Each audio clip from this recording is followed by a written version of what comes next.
Bonjour et bienvenue, c'est Bertrand de la Fondation Magister, l'école des héros du monde réel.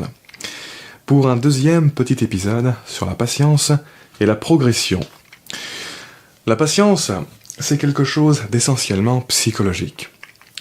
Si, pour X raisons particulières, tu es dans l'incapacité de vider ta vessie, tu peux te retenir toute la journée sans trop de problèmes. Mais dès l'instant où tu vas te retrouver en capacité de vider ta vessie, par exemple, si tu es en train de rentrer chez toi, d'un coup, ça va devenir insupportable. Tu ne pourras plus te retenir. Ce que je vais illustrer avec cet exemple, c'est que notre patience, ce n'est pas comme un sablier qui, quoi qu'il arrive, s'écoule grain par grain.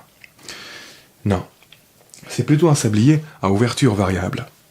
Un sablier qui s'écoule très lentement et stablement dans la plupart des circonstances, mais qui peut se mettre à s'écouler très rapidement dans des circonstances perturbatrices. On peut avoir toute la patience du monde, il y a forcément des déclencheurs particuliers qui vont nous presser et qui vont mettre à mal notre patience. L'envie de prouver quelque chose, l'envie de plaire à une personne particulière, ce genre de choses. Et quand on veut aller loin dans sa vie, il faut apprendre à s'immuniser à tout ça. Parce que même si la pression est forte, le vrai développement, le développement de fond, ça ne s'improvise pas, c'est long. Être pressé, c'est bien, ça te pousse à avancer, mais si tu es trop pressé, tu vas craquer avant d'arriver. Comme je vous le disais dans les épisodes 12 et 19, il faut débrancher une partie de notre cerveau d'adulte pour repasser en mode bébé qui laisse le développement arriver.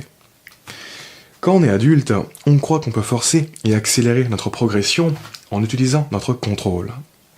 On croit que les contraintes physiologiques derrière le développement n'existent plus. Pour prendre le cas du langage, au début de notre vie, entre la phase où on commence à parler et la phase où on parle parfaitement bien, il y a énormément de temps et de répétition. Le rodage des routes mentales, ça prend du temps. Entre-temps, on parle, ouais, mais on a pas mal de défauts et de manque de fluidité. Quand on est adulte, on veut éviter toute cette phase de rodage. On veut raccourcir nos apprentissages. On veut trouver le truc pour passer de zéro à parfait. Comme s'il suffisait de savoir quoi faire. Alors qu'encore une fois, non, il ne suffit pas de savoir quoi faire. Il faut l'intégrer à son être. Beaucoup de choses dans le développement sont juste incompressibles. Et il ne faut pas abandonner et se dire que ça ne sert à rien juste parce qu'on n'y arrive pas instantanément. La qualité et la fluidité d'une compétence, ce n'est pas juste une question de logique, ce n'est pas juste une question de trouver le truc pour instantanément progresser au niveau supérieur. C'est absurde de raisonner comme ça, parce que notre esprit-cerveau est structuré d'une certaine manière, et que donc toute progression remarquable implique forcément un changement durable de sa structure physique et mentale, à travers une intégration progressive sur une longue période de temps. Et donc, dès le début d'un voyage de vie qu'on entreprend, il faut couper ce sentiment que c'est trop lent et que ça n'avance à rien. Il ne faut pas s'énerver, il ne faut pas se poser de questions, il faut agir calmement et régulièrement et laisser les choses arriver à leur rythme. Il faut se dire que même si c'est lent et ennuyant, au moins ça marche, bordel. Il y a beaucoup de choses qui ne sont pas certaines dans la vie, mais ça par contre, c'est certain. Quand tu t'entraînes, tu t'améliores petit à petit. Encore une fois, quand tu te lances dans quelque chose, tes progrès vont sûrement arriver beaucoup plus lentement que tu ne le désires. Oui. Mais la vie est plus longue que tu ne le penses, et tes petits progrès vont rester et se cumuler. À l'échelle de ta vie, ce temps durant lequel tu n'avances à rien parce que tu fais tes armes, c'est rien. La vie, c'est un marathon géant. Et s'entraîner pour être au top durant ce marathon géant, ça ne sera jamais une perte de temps. Bien au contraire, sur le long terme, c'est ça qui fait la différence. Ceux qui ont développé les meilleures fondations. Pour en revenir à l'exemple de la vessie, pourquoi peut-on se retenir toute la journée et d'un coup, quand on rentre chez soi, ça devient impossible de se retenir? Eh bien, c'est tout simplement parce que d'un coup, on se met à penser petit. D'un coup, on se dit que l'assouvissement de notre besoin est à notre portée. On passe du mode marathon au mode sprint. Et c'est dans ces conditions qu'on perd notre patience. Parce qu'avant, on n'avait pas de ligne d'arrivée particulière en tête. La fin était indéterminée. Et donc, psychologiquement, le besoin était comme endormi. Ce que je veux dire, c'est que l'essentiel du jeu de la patience se joue au niveau de nos prédictions. Imaginez que, pour une raison particulière, vous saviez à l'avance qu'en rentrant chez vous, vous n'allez pas pouvoir vider complètement votre vessie. Vous allez devoir vous interrompre. Du coup, en rentrant chez vous, est-ce que votre patience s'épuiserait autant ? Non. Votre patience, elle diminue radicalement seulement si vous pensez que vous allez pouvoir complètement assouvir votre besoin. Et donc la clé, pour ne jamais perdre patience, c'est de ne jamais se faire piéger à penser petit, de toujours garder du recul et penser grand. Même quand tu fais quelque chose qui t'excite énormément, il faut te dire que tout ce que tu espères en recevoir, ça ne sera sûrement pas pour cette fois. Il faut te convaincre que même si ça semble être l'opportunité de ta vie, ce n'est pas vraiment le cas. Ce que tu vis en ce moment, c'est juste une étape. Il y a des trucs encore plus grands et excitants qui t'attendent derrière.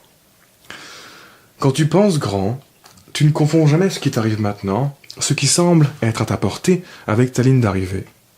Tout devient beaucoup plus petit et tu deviens automatiquement hyper patient.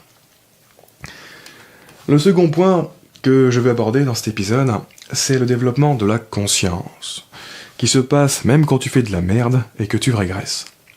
En fait, quand tu progresses dans la vie, il faut t'attendre à rechuter et devoir refaire le travail que tu as déjà fait dans le passé. On en reparlera, mais les rechutes, c'est quasiment inévitable étant donné le principe d'homéostasie qui régule notre organisation intérieure. Autant accepter que c'est inévitable et ne pas s'énerver quand ça arrive. Et en fait, quand tu t'attends à rechuter et que tu te vois rechuter dans tes mauvaises habitudes, c'est cool, parce que c'est l'occasion de devenir plus conscient de ces mauvaises habitudes. C'est l'occasion d'apprendre à connaître l'ennemi. Et le jour où tu connaîtras par cœur cet ennemi, c'est là que tu sauras comment l'éliminer. Quand je revois mes anciennes vidéos aujourd'hui, je perçois beaucoup de problèmes que je n'avais pas vus au moment où je les ai produites.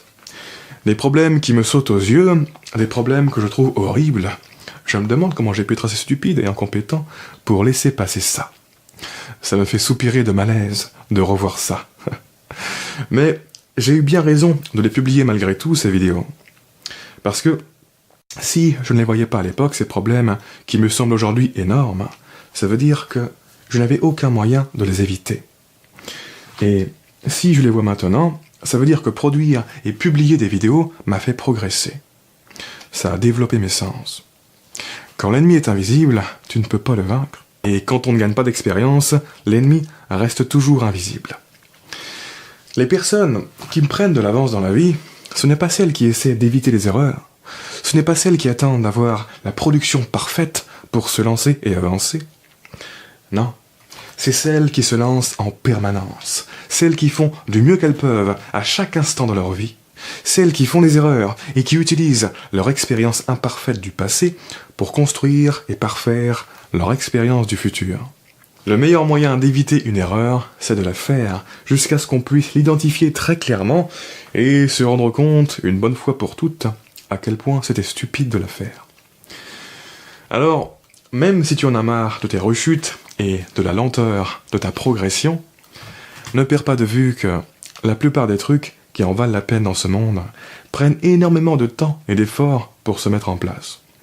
Et notre perception et nos émotions ne sont pas taillées pour comprendre ça, et vont vouloir nous faire abandonner beaucoup trop tôt. Sois plus patient que tes émotions. N'hésite pas à baisser la barre les jours où tu n'as plus la force de te relancer aussi haut. Mais ne l'enlève jamais. Dépasse l'ennui, dépasse la fatigue, fais taire le fragile qui est en toi, et continue d'avancer et de développer ta conscience. Ne juge pas la valeur de chaque journée par rapport aux résultats que tu as obtenus. Juge-la par rapport à l'activité dans laquelle tu t'es engagé. Et ne te préoccupe pas de la progression que tu vois ou que tu ne vois pas au jour le jour. Assure-toi simplement que tu avances dans de bonnes directions. Et aie confiance dans le processus à long terme. Parce que quand tu agis, il se passe toujours un tout petit truc qui va te mener à des résultats. Toujours. Que ce soit parce que ça te rapproche de ces résultats, ou parce que ça te fait réaliser les problèmes de ta stratégie actuelle. Et il s'agit de les accumuler, ces tout petits trucs. Sur ce, merci de m'avoir écouté, je vous invite à vous abonner si ce n'est pas déjà fait, et je vous dis à très bientôt pour la prochaine vidéo. Ciao.